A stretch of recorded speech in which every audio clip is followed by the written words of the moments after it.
The wind cut like a blade at winter night in Montana. Snow piled up against the lonely house, which creaked with every gust as if groaning under the weight of solitude.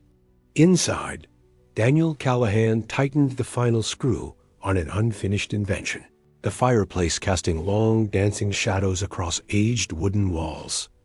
This was how he lived since Clara passed. Creating, tinkering, trying to forget. It was nearly midnight when the knock came. 3 hard raps, then 4 more urgent ones. Daniel looked up, frowning. No one came out here, not since the funeral. He approached the door with wary steps. When he opened it, the cold rushed in like an ambush, and with it, a vision that would change his life. A woman, shivering, wrapped in thin shawls, her hair clinging to her face from the snow, and behind her 7 children, 7, ranging in age, all hunched and wide-eyed, staring at Daniel like he might be their last safe place. The woman tried to speak, but her lips were too blue to form words. In her trembling hand, she held an envelope. She extended it to Daniel before collapsing, crumpling into his arms like a leaf giving in to the wind. Daniel called out for help. No one would hear. He acted on instinct, dragged the woman inside, waved the children in. They obeyed without a sound. Inside the home, the fireplace warmth met their frozen limbs. The eldest helped the little ones remove their coats. The smallest sobbed, but in silence. Daniel looked at the envelope. It bore only a single letter E. Inside, a handwritten note: trust them. Trust yourself. Keep them safe, even if you don't understand why. They need a home. And so do you. No signature. No explanation. Nothing but those words that felt etched into his chest. He looked at the children. The eldest girl met his gaze. Her eyes were steady, but tired. There was no fear, just hope and exhaustion. As if she had come from very far away, just to end up here. Daniel swallowed hard. The house that had been only his for so long now held the beginning of something he didn't yet understand. But he felt deep in his chest that none of these children were here by chance. And that woman, who was she? Why had she chosen him? The wind howled outside. Inside, the sounds were different slow breaths, blankets rustling, a kettle whistling, and the heart of a man beginning for the first time in years to beat with something like hope. 7 children, a mysterious woman, a letter, and the chance to begin again. Morning light spilled weakly across the snow-covered plains, bathing the world in a soft, pale glow. Inside Daniel Callahan's home, the silence that usually greeted him each dawn had been replaced by a symphony of muffled giggles, quiet footsteps, and the occasional clatter of a wooden spoon against a pot. He stood in the doorway of his workshop, staring at the scene unfolding in his kitchen. The woman, the one who had collapsed in his arms the night before, was now seated in a rocking chair near the stove. Her face was pale, her eyes sunken, but she was awake, and the 7 children were gathered around her like petals around a flower. Daniel cleared his throat, suddenly uncertain of his place in his own home. The eldest girl turned. She couldn't have been more than 12, but her posture was that of someone much older, protective, responsible. She gave him a small nod. "She's awake," the girl said simply. Daniel approached slowly. "You feeling all right?" The woman looked up at him. Her lips parted as if to speak, then hesitated. Finally, she whispered, "Eliza. My name is Eliza." The name struck something in him, a distant bell ringing in a forgotten hallway of his mind. He didn't let it show. "Eliza," he repeated. "You want to tell me why you and 7 kids were out in a snowstorm last night?" She looked at the children, her expression both tender and haunted. We had nowhere else to go. Daniel waited for more, but she said nothing else. "You knew my name," he said, holding up the envelope. "You left this. Told me to trust them." To trust myself. Why me? Eliza didn't meet his eyes. Because Clara trusted you. It felt like the floor had been pulled from under him. Clara. His wife's name on this stranger's lips was a blade to the chest. He staggered back a step. How did you know her? I didn't. Not well. But she helped me once. Years ago. I never forgot. And when things went bad, I remembered the story she told. About a man who didn't give up, who built things from nothing. Daniel swallowed hard. She said, if you're ever truly lost, find Daniel Callahan. And just like that, the walls he'd built began to crack. The morning stretched on. Daniel made oatmeal for the kids, poured coffee for Eliza. They said little, but the silence was no longer empty. It was heavy. It was full of things not yet said. He watched the children eat, some ravenous, others picking cautiously. One of the boys had mismatched shoes. Another held a broken doll, as if it were priceless. He didn't know their stories, didn't know their fears. But as the frost on the windows began to melt, Daniel realized something: he wasn't alone anymore. Not truly. Not ever again. That frosty morning, while the mist still licked the house windows, Daniel watched Eliza sleep in the rocking chair. She had closed her eyes again after coffee, her face calm despite the shadows beneath her eyelids. The children were scattered across the living room, some napping, others playing with pot lids and scraps of paper, anything they could turn into a toy. Daniel felt the weight of their presence, but not in a bad way. It was more like the stillness before a big step.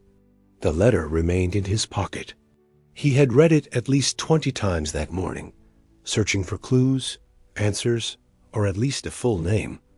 But Eliza didn't speak about herself. Every time Daniel asked something direct, where she came from, who the children's father was, why she had come to him, she deflected, smiled, or simply said, "What matters is they're safe now." It unsettled him. By late afternoon, with the sun casting golden light over the frozen fields, he sat at the kitchen table with Eliza. The children were sleeping under piles of makeshift blankets. The kettle whistled softly on the stove. It was the right moment. "You're going to have to tell me who you are, Eliza," he said, calm but firm. "Because this," he motioned toward the full living room, "this isn't just a shelter anymore. It's becoming a home. And I can't carry all of this blind." Eliza held his gaze for a long moment. Her eyes were different, now not frightened, but resolved. "My full name is Eliza May Cartwright," she said finally. "I was born in Iowa. Grew up in the system. My parents died of fever when I was 8. After that, I got passed from one house to the next." Daniel said nothing. He just listened. 3 years ago, I got a job as a private tutor for orphan children. That's when I met them." She nodded toward the living room. "And no one else wanted them." The silence that followed was thick. "So I ran," she continued, "did the unthinkable, because I knew if they stayed, they'd be separated, sent to places that would break their spirits." She gripped her teacup tightly, her fingers white. "And why come to me?" Daniel asked, almost in a whisper. Eliza took a long breath. "Because Clara gave me your name before she died. She said if I ever had nowhere else to go, if the children I called mine were in danger, that you'd understand." Daniel closed his eyes. Clara's name still hurt. But now, that pain carried a deeper meaning. He opened his eyes and looked at Eliza not as an intruder, but as a woman who had chosen to fight. "If you've got the courage to stay," he said, "then we'll figure out together how to give them what we never had." And for the first time, Eliza truly smiled. Daniel barely slept that night. Even with the fire roaring and blankets layered across every available surface, the house felt too full, too unfamiliar. He was used to silence, to solitude, not the quiet breathing of 7 children tucked into corners of his home, nor the occasional stirrings of a woman sleeping in the chair that used to be Clara's. When dawn finally broke, It brought with it a list of questions, heavy as the snow outside. But Daniel didn't speak them aloud. Not yet. Instead, he did what he always did. He made coffee. He moved quietly around the kitchen, trying not to disturb the fragile peace. But it was already shifting. The first to wake was the little boy with the crooked shoes. He padded in barefoot, rubbed his eyes, and stood silently in the doorway. Daniel looked over his shoulder and, without a word, poured a second cup of coffee, only this one he filled with warm milk and sugar. He set it on the table. The boy blinked, climbed up, and sipped like it was something sacred. One by one, the others joined. The eldest girl directed the younger ones with a kind of practiced grace, herding them like a small flock. Daniel noted how natural she was, and how she didn't once look to Eliza for direction. It made him wonder what burdens that girl had carried. Breakfast was quiet. A few polite thank yous, crumbs, hands reaching, sharing. No fighting, no shouting, just a strange, heavy calm. When Eliza finally stirred, her face pale and drawn, Daniel pulled a chair for her. "You should rest more," he said. "I can't," she replied. "Not until I know they're safe." There was something about her tone, not fear, but duty. It reminded him of soldiers he'd seen after the war, watching over others with haunted eyes.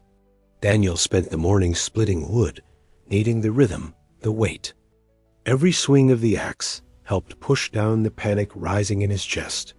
What was he doing? Who were these children? What would the town say? Around noon, he returned to find the kitchen spotless, laundry hanging by the stove, and the children sitting in a circle on the floor, playing a game with buttons and string. Eliza was stirring soup on the stove. She didn't look up when she spoke. "You're wondering how long this will last," she said. "How long before it becomes your problem?" Daniel didn't answer, because yes, that was the question. She turned then, eyes sharp but tired. "It already is your problem, Daniel. You opened the door." He met her gaze, feeling something shift again, not like fear or anger, but gravity. Something undeniable. The first 24 hours hadn't given him answers, but they had given him a glimpse of what it meant to matter again, of what it meant to choose, even in the absence of understanding, and of 7 pairs of eyes waiting to see what kind of man he'd decide to be. The days that followed were stitched together like mismatched fabric moments of silence, bursts of laughter, questions unanswered. Daniel found himself floating between the man he had been and the man the children now saw as someone dependable, someone safe. But safe didn't mean ready. It began with a drawer. Daniel had gone looking for a wrench in the old desk Clara once used. He hadn't opened it in years. When he tugged it free, dust trailing off the edge, a bundle of letters spilled out, tied with blue ribbon. He recognized the handwriting before he even picked them up. Clara's. His breath caught. He sat down heavily, letters trembling in his hands. These weren't love letters.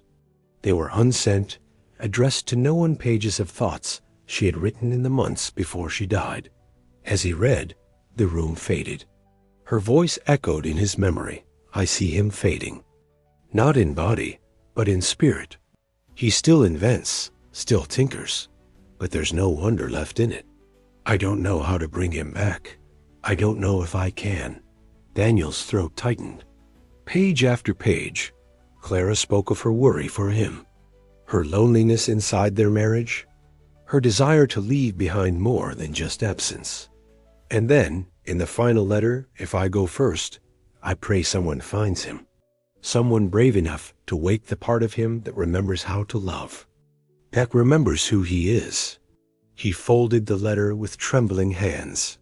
Later that night, while the children slept and Eliza washed dishes in silence, Daniel placed the final letter on the table between them.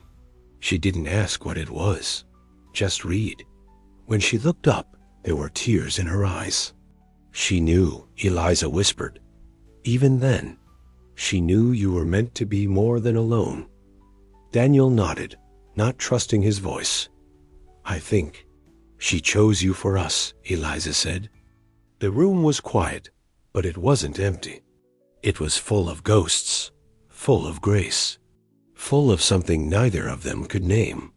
And for the first time, Daniel didn't push it away. The storm came quickly.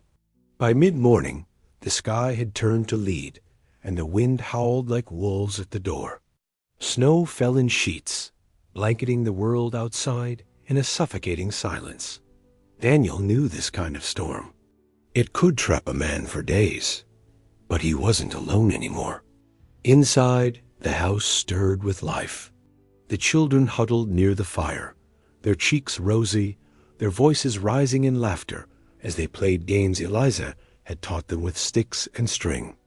The oldest, Anna, helped mend socks with a patience that didn't match her age. Daniel reinforced the windows, checked the pantry, stoked the fire. He moved with the precision of someone used to surviving, but now he wasn't surviving for one. He was planning for 8 more. By late afternoon, the storm roared outside like a freight train. Snow pressed against the doors. And yet, inside, something rare bloomed warmth. Eliza made stew, thick and hearty. Daniel built a fort from old quilts and chairs, and to his own surprise, let himself crawl inside with the youngest boys, letting them pile on top of him in a storm of giggles. Later, they lit candles. Anna read aloud from an old book of folk tales, her voice steady, her words a shield against the storm. Eliza sat beside Daniel, shoulder to shoulder. Neither spoke, until she said softly, "You never told me what you invented." Daniel smiled, a little shy. "A heater that runs on salt water. Never quite perfected it." Eliza looked at the children. "You might get your chance now." They sat in silence, listening to the wind scream and the children hum lullabies in the dark. And Daniel, for the first time in years, wasn't afraid of being snowed in, because being trapped wasn't the same as being alone. Some truths don't need words. They settle in the space between gestures, in glances that linger longer than they should, in silences filled with breath and memory. A week had passed since Eliza and the children arrived, and in that time, Daniel hadn't asked her to stay. But he hadn't asked her to leave either. Each morning, they shared coffee in the soft quiet before the children woke. Each night, they folded blankets, shaded weary smiles, stood shoulder to shoulder by the fire. And every day, the house felt less like a shelter and more like a rhythm, a pattern, a life. Daniel noticed how Eliza touched the children gently, but with certainty, how she instinctively placed herself between them and any kind of harm, even imagined. He watched her fingers, her back, the way she braced herself at every unexpected sound. She had learned to live alert, always ready to run. One night, as snowflakes returned in slow spirals, Daniel stood in the doorway, watching her braid Anna's hair by candlelight. "You ever think about going back?" he asked. Eliza didn't look up. "To what?" "To wherever you came from." She tied the braid, kissed Anna's forehead. Only then did she meet his eyes. "There's nothing back there for me. There never was." Daniel nodded slowly. A beat passed. "What about you?" she asked. He hesitated. "I think I've been gone a long time, and I didn't know it." Their eyes held each other, not searching for answers, but acknowledging them. That night, as the fire dimmed and the house settled into quiet, Daniel reached across the space between their chairs and gently placed his hand over hers. No words were exchanged, but everything was said. It was a Tuesday when the sheriff came. The snow had just begun to melt, dripping from the eaves in slow, steady drops. The children were outside, bundled in coats, building a crooked snowman in the front yard. Daniel watched them from the porch, a mug of coffee warming his hands when he saw the rider on the ridge, a single silhouette against the pale sky. Sheriff Harland didn't rush. He dismounted slowly, tied his horse with calm precision, then looked up at Daniel with the weight of duty in his eyes. "Morning," Harland said. Daniel nodded.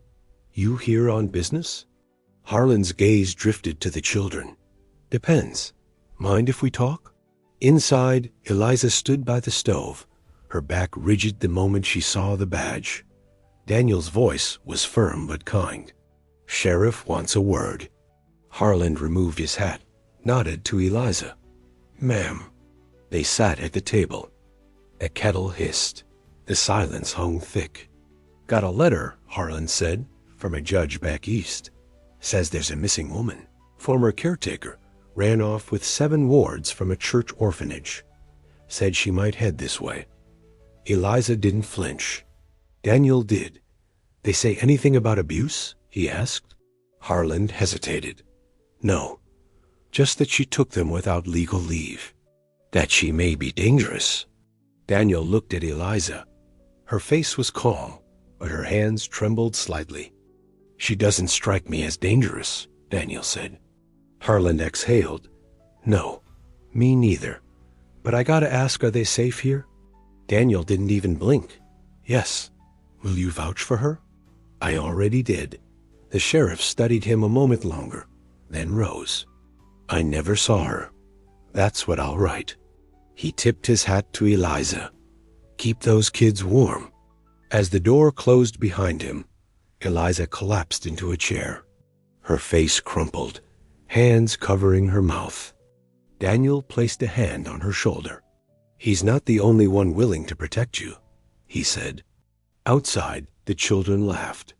And for the first time in days, Eliza let herself cry. The sheriff's visit lingered like the fading scent of smoke, not present, but impossible to ignore. In the days that followed, something shifted in Eliza. She moved with less fear. More than once, Daniel caught her laughing real, unguarded laughter that made the children stop and stare, like they were witnessing something rare and sacred. Even the younger ones began to call her mama more freely, and she didn't correct them. Daniel noticed, too, how the children moved around him. Tentative at first, then closer, more familiar. One of the boys asked if he had ever built a rocket. Another climbed onto his lap without warning during story time. Each gesture chipped away at the walls he had built around his life. Then came the question. Anna, the eldest, sat with Daniel one evening as he repaired the leg of a broken chair. Her voice was quiet. "Do you think someone has to be born your father? To love you like one?" Daniel froze. He looked up. Her face was calm. Not hopeful, not quite, but not afraid. "I don't think love cares much about blood," he said. "I think love's more stubborn than that." Anna nodded. "That's what Mama says." He smiled. "She's a smart woman." Anna stood to leave, but paused. "You make us feel like we belong. Even the little ones feel it." Daniel's voice was a whisper. "You do belong." That night, Daniel sat by the fire, long after the house had gone still. He held Clara's last letter in his hand, the one where she'd written, "If I go first, I pray someone finds him." He folded it carefully, then tucked it into a drawer. Because maybe, just maybe, someone had. Spring began to creep in through the corners of the world, not all at once, but in shy moments. A bird returning to the fence post, ice cracking in the river, the smell of thawed earth in the early morning. Daniel stood by the porch, watching the children chase each other across the yard, their laughter a bright thread stitching the day together. Eliza sat nearby, sewing a patch into a pair of overalls, the sun warming her back. For the first time, Daniel didn't feel the pull of his workshop. The quiet hum of invention had given way to something louder belonging. That's when he remembered the box. It had been tucked away for years, buried beneath blueprints and forgotten tools. Clara's box. The one she told him never to open unless he truly needed to. That evening, after the children were asleep, he brought it to the table. Eliza looked at him, curious but silent. He opened it slowly. Inside were pieces of her life, a ribbon from her childhood dress, a faded photo of the two of them from their first harvest, a journal, and at the very bottom, a small tin box labeled for the future. Inside it, a deed. Daniel read it once, then again, then a third time, slower. It was a legal transfer Clara's land, signed to him, but held in trust for the family he doesn't know he has yet. His breath caught. She knew, he whispered. Eliza reached out, touching the paper gently. She believed in second chances. Daniel nodded, overcome. She didn't just believe in them, he said. She planted one. That night, they sat in silence, hand in hand, the future beginning to bloom in the soft light of Clara's gift. The courthouse in town wasn't much to look at, white paint peeling, windows clouded with dust. But to Daniel, it might as well have been a cathedral. He stood beside Eliza, both of them dressed in their Sunday best. The children were seated in the front row, their feet swinging nervously above the wooden floor. Anna held the youngest's hand tight. Judge Tiller was a small man with sharp eyes and a deep voice that filled the room. "You understand what this means, Mr. Callahan?" he asked. "You're not just giving them a roof. You're giving them your name." Daniel nodded. "They've already given me theirs." The judge glanced at Eliza. "And you, Miss Cartwright?" "I gave them my heart a long time ago," she said, her voice steady. The hearing was brief, but it felt eternal. Paperwork shuffled, questions asked, oaths repeated. When the judge finally looked up and said, "By the authority vested in me," Daniel didn't hear the rest. His eyes were fixed on the children, wide-eyed, trembling, smiling through tears. Anna was the first to run to him, arms tight around his waist. The others followed, a wave of warmth and wonder. Outside, townsfolk who had come to watch offered gentle applause. Someone handed Daniel a pen. He signed his name slowly, clearly for each of them. And when it was done, the judge said, "Welcome to the Callahan family." Daniel looked at Eliza. She reached for his hand. "We did it." He shook his head, smiling. "We're just getting started." Mornings came earlier now. Daniel used to wake in silence, the ticking of old clocks and the creak of cold floors his only company. But now it was different. He woke to the scent of porridge, the muffled sounds of giggles, and the small thuds of feet racing through the hallway. The house, once still and hollow, had become a rhythm of small joys and familiar chaos. Each child had their task. Anna prepared the breakfast table with precision. The boys fetched wood and water. Eliza handled the cooking, humming softly as she moved. Daniel found himself tending to boots, repairing buttons, and building shelves for shoes that never seemed to stay where they belonged. Evenings were softer. Books were read aloud, drawings taped to the walls. Eliza's mending basket became a permanent fixture by the hearth. And Daniel's workshop echoed with new life, small hands handing him tools, wide eyes watching him work. He began designing again, not for profit, for purpose. One project at a time, a wind-powered light for Anna's reading corner, a heat coil for the kitchen, a wooden contraption that turned washing into a game.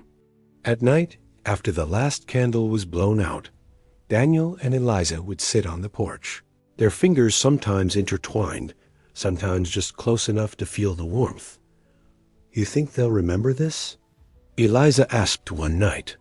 Daniel looked at the glowing windows behind them.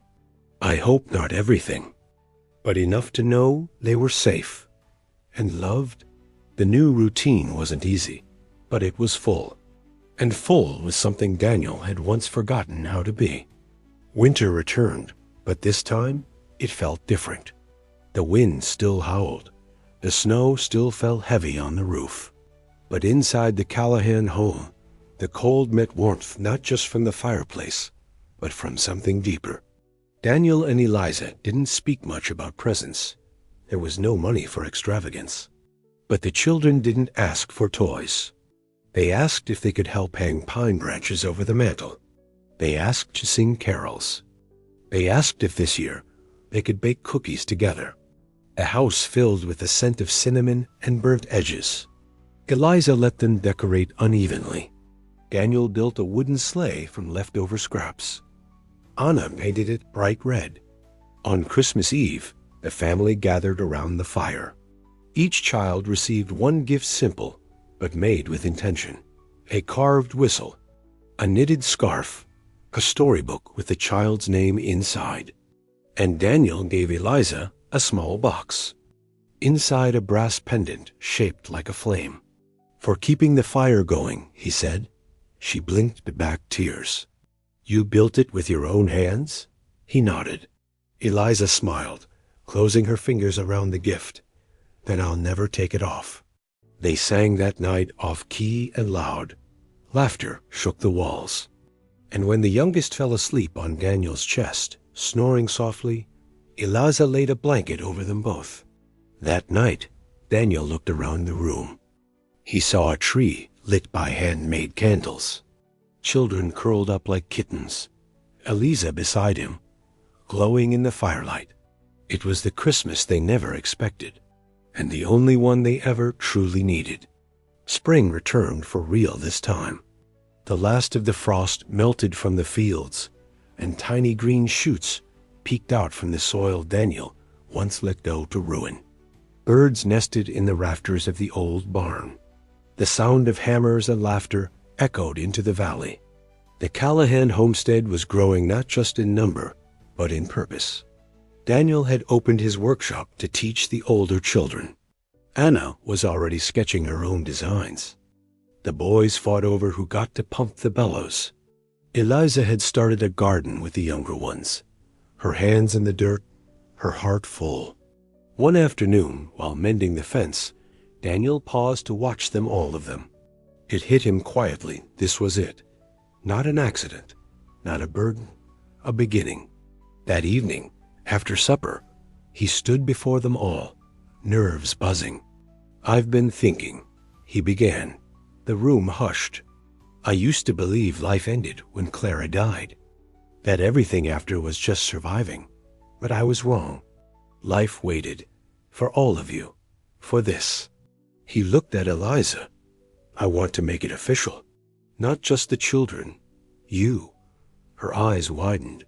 "Daniel, I don't have a ring yet, or a speech. But I have this house, this land, and every day we still have. Will you marry me?" Silence. Then 7 voices screamed, "Yes." Before Eliza could even speak. Through tears, she nodded. Yes. 1,000 times yes. Tomorrow wouldn't be perfect. But for the first time, Daniel didn't fear it. Because tomorrow had already begun in the laughter, in the dirt under their nails, in the love that asked for nothing but chose everything. If you had passed the Callahan house a year ago, you'd have seen a man hunched over a bench, working in silence. No footprints in the snow, no laughter through the windows. Just tools. Just echoes. But now the shutters are open. Clotheslines stretch between trees. There's always something baking, something blooming, someone singing off key. Miracles don't always arrive with trumpets. Sometimes they knock on your door in the middle of a snowstorm, carrying children and silence and a letter with no name. Sometimes they look like burden before they feel like grace. Daniel never expected a second chance. Eliza never thought she'd be believed. The children didn't know home could mean this. But love, real love, doesn't wait for perfect conditions. It finds the cracked places. It grows in frozen ground. So if you're watching this with something missing in your heart, if the silence has lasted too long, if you've stopped believing anyone could still choose you, know this: someone's family might be waiting for you, too. And it might begin with a knock you never saw coming.